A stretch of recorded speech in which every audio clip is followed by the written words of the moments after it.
गिरनार महात्म्य. जन्म संसार बंधनम स्वरूपानंददायकम निःश्रेयसंप्रद वंदे स्मृतगामी समावतो. जन्म मृत्यूरूपी संसार बंधनाचा नाश करणाऱ्या, स्वरूपाचा आनंद देणाऱ्या, निःश्रेयस म्हणजे मोक्ष देणाऱ्या अत्रिपुत्र दत्ताला माझे स्मरण. अशा दत्तात्रयाचे अक्षय निवासस्थान तपोभूमी म्हणजे गिरनार. येथे भगवान दत्तात्रयांनी 12 वर्षे तप केले आणि आपल्या चिरंतन वास्तव्याने या पर्वत शिखरांच्या समूहाला पावन करून टाकले. दत्त ही इतकी प्राचीन देवता आहे की ऋग्वेदाच्या 5व्या मंडलाच्या 40व्या सूक्तात दत्तावताराशी संबंधित ऋचा आहेत.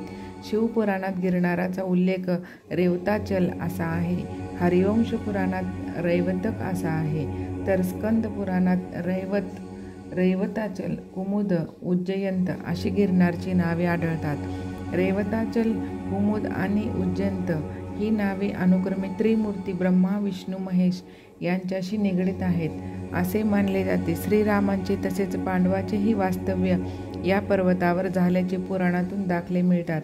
पुराणामध्ये गिरनारचा उल्लेख श्वेताचल, श्वेतगिरी असा आढळतो. गिरनार हा हिमालयापेक्षाही प्राचीन असल्याचा तेथोस संदर्भ मिळतो.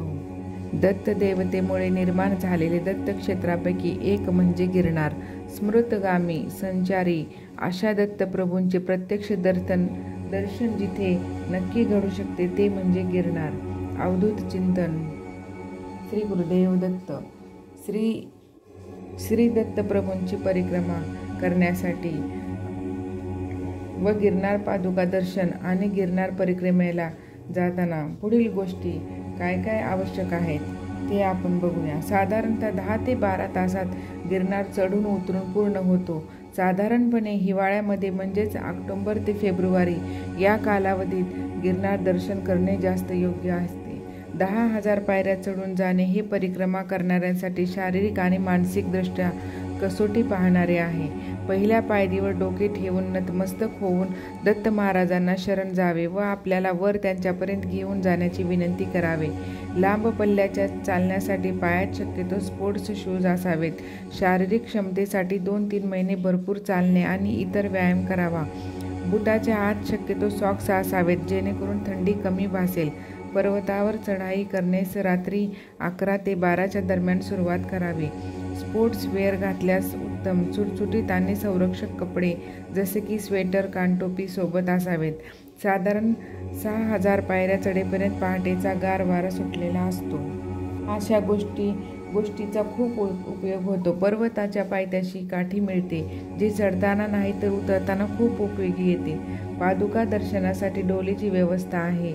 सरकारी नियुक्त दरपत्रक आहे. वजनाप्रमाणे पैसे ठरवले जातात. या सोयींचा लाभ घेण्यास काहीही कमीपणा नाही हे लक्षात ठेवून आवश्यकता असल्यास या पर्यायांचा वापर करावा. गोरक्षनाथ मंदिर सोडल्यानंतर एकही दुकान नाही. तसेच पादुकांच्या ठिकाणी हार, फुलेही मिळत नाही.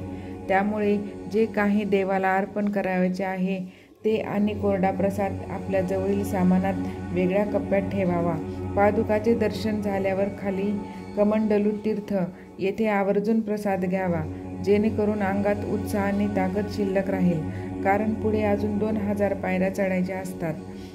जमेल तेथे यथाशक्ती धनसमर्पण, दानधर्म नक्की करावा जेणेकरून तेथे सेवा देणाऱ्या सेवेकरीसाठी ते आवश्यक आहे.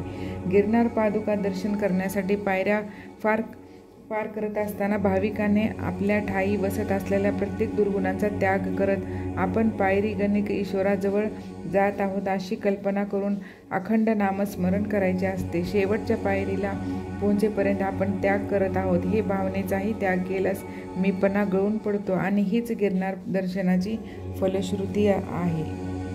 प्रत्येकाने जीवनात एकदा तरी गिरनार पर्वतांची परिक्रमा नक्की करावी.